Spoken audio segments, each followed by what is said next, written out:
unos llamadas, un ranchero salió haciendo pum pum.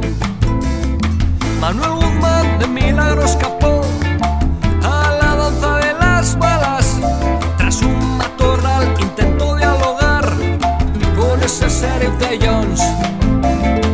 Señor sheriff, disculpe, no vine aquí a molestar. Usted sabe que esa tierra no fue de su propiedad. Señor sheriff, escuche, mucho tuve que caminar. Soy un hombre tranquilo que solo quiere pasar.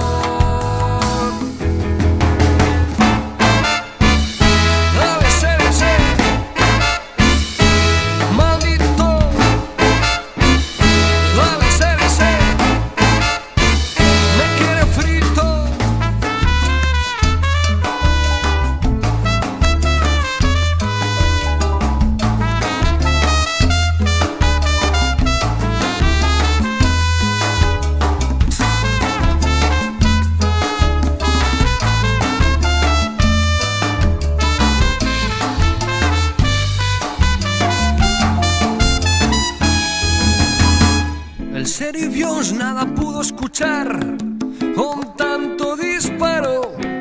Tras tanta insistencia consiguió derribar al bueno Guzmán.